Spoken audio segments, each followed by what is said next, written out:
I have a special treat for you folks. Especially will be appreciated by those in the New Jersey, New York, Pennsylvania area. It has to do with ghostly experiences that people have had taking place in the area, and I will give you an address of where each of them has happened. By the way, let's give credit to a very fine station, New Jersey 101.5 radio, because they've done a number of reports on these incidents. The first is Jen Ursillo. She's with New Jersey 101.5 and is a midday news anchor. This is her picture. And I want to tell you, she recounts a fascinating experience. Just listen to this, folks. Have you ever heard, she asks, a ghost has been haunting this New Jersey highway for decades, and she claims she has seen it. The highway, have you ever heard of Exit 82 Parkway, the Exit 82 Parkway ghost? She didn't until after she saw it, and now I'm going to read her actual remarks. It was a dark, foggy, rainy morning in October 2003. It was around 3:30 a.m. and I was driving to work that morning. This is her going to work on the station. I was on the Garden State Parkway, southbound, approaching exit 82, Tom's River. A lot of you know where Tom's River is. When all of a sudden, a man wearing a long raincoat came running across the road, flailing his arms, almost like he was warning me about something immediately that I could hit. So she put her brakes on, terrified I was going to hit him. I've always been worried about an animal running across my path while driving, but have never did I think of a person would be hightailing it across the parkway in the dark, in the rain, and that ungodly hour. Well, since I was the only car on the road at that moment, I stopped and got out to make sure the man was okay. I realize now this could have been wrong in so many ways, but I had to find out what was happening. Poof! There was no man. It was like he had disappeared into thin air. Where did he go? He had just run across the highway, the parkway. Was I seeing things? Did I imagine this? I realize it's 3:30 in the morning. I'm a bit sleep deprived from having a 16-month-old at home, and I work the morning drive radio shift. But I know what I saw. I got back into my car and went to work. I told the morning show team what happened. I told them about this incident that took place. They did not seem surprised. One of them said, "Oh, you saw the Parkway ghost." I never heard of this before, she said. And that's the way she recounts this. So I decided to do a little digging. There are many stories about the legends of the Parkway ghost. Here is one of them. The Parkway Phantom. The sighting goes back to 1955, when the Garden State Parkway was first completed. While state police have not commented on the ghost sighting, they have admitted to a larger than usual number of accidents in the area of exit 82. The tall male ghost is always described as wearing a long belted raincoat, and a typical scene on foggy nights, waving his arms wildly as he crosses the roadway. Motorists have stood and tried to help the man, became very concerned, and this is exactly what happened to me. Who is the ghost? Legend has it that some feel this wild, erratic behavior is a deliberate warning signal motorists to slow down and be careful. Dangers ahead, accidents can take place. Remember, I told you that when I saw him flailing his arms, I felt that he was trying to warn me about something. Maybe he was a casualty of a car accident that happened to him in the past. In her book, Ghosts of the Garden State, Linda Mackin writes, the strangest thing is the way the apparition abnormally bends his arms from the elbows mounting up to try to warn the viewer. I don't remember that part, but again, I was not expecting to see a man or a ghost running in front of my car on the dark, dreary October morning. Well, that's the legend of Exit 82 Parkway Phantom. Be careful driving on the stretch of the roadway. Be on the lookout for a man with a long raincoat. Don't say I didn't warn you.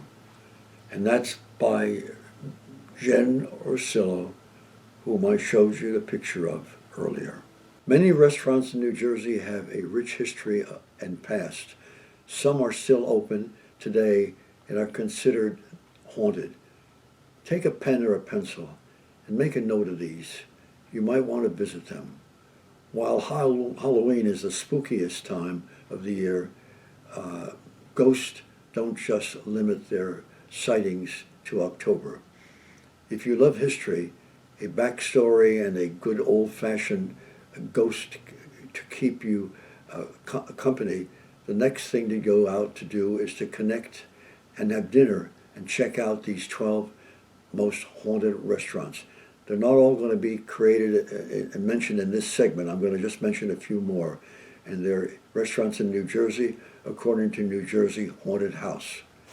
That's it at this point. We're going to continue.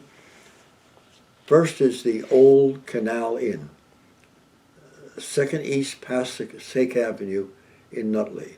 That's 2 East Passaic Avenue in Nutley. Originally called the JoJo's Tavern in 1934, it became the Old Canal Inn in 1948, while it remained open and remains open today, serving up food and drink to patrons. So you can visit there, but there's a local legend behind the inn. According to Weird New Jersey, the Old Canal Inn is where the death chair is housed. Legend has it that a weird accident occurred at the inn involving 2 men fighting over a seat. Both men died 10 days later of heart attacks. To this day, the Old Canal Inn has roped off the area. You heard it, roped it off around the chair. Weird New Jersey reports that at least 3 people have died after sitting on the chair. In 1964, when 2 men sat on the chair, they died of heart attacks within 3 days of each other. These weird events connect to the death chair, inspired the inn to name a platter called Death Seat Burger Platter.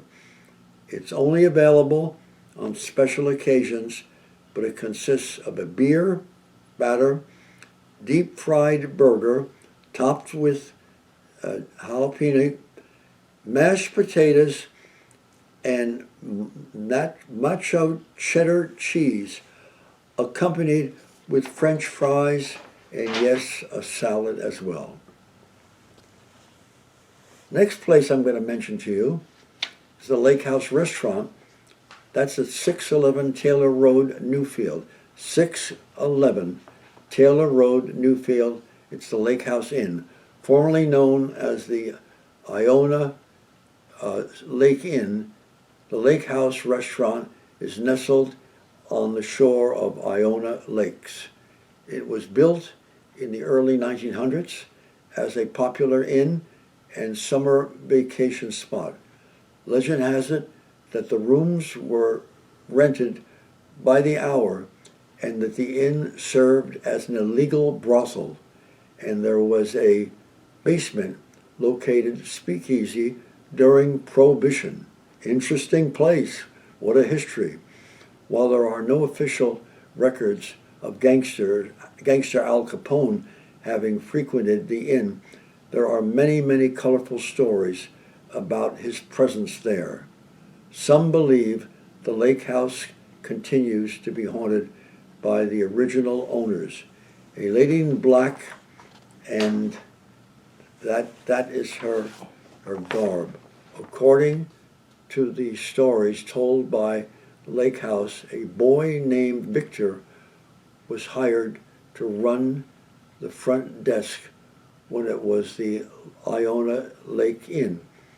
He would experience unsettling moments while at work, including strange noises, objects being moved in rooms where there were no people, to another place when he was sure it was somewhere else before an unexplained broken dishes started falling. New Jersey Haunted Houses wrote. That's the story they wrote. One night, Victor found the dead body of a longtime guest, and soon after, he became paranoid and obsessed, always trying to prove that the hauntings at the place were real. The lady in black ended chasing Victor to his death. That's the way the story goes.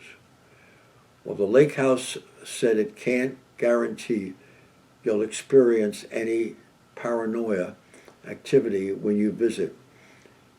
It does guarantee that you'll have a memorable dining experience. Next place is the Brass Rail, 135 Washington Street, Hoboken, New Jersey. 135 Washington Street is the address of the Brass Rail. It is known for its haunted past and paranormal activity.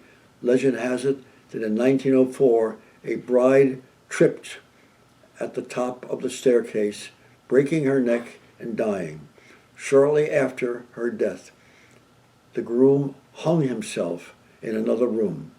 The two have apparently been lingering around the bar and restaurant since that incredibly, ominously fanciful night. Both guests and employees have reported strange happenings, including seeing ghost figures of the bride and the groom. Others have reported phone calls with no one on the other end, lights flickering at regular basic times, cold spots appearing, items gone missing, only to turn up in a plain sight later on, and items falling to the ground for no reason at all. The next inn is the Inn of the Hawk.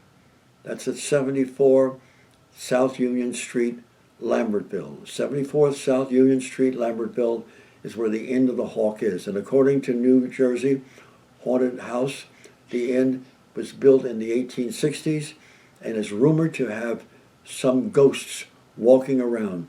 People have reported strange occurrences and noises, such as pots and pans being lifted off their hooks in the kitchen and then crashing to the floor. Others have reported photos on the walls and have been reporting that the photos were knocked off the walls.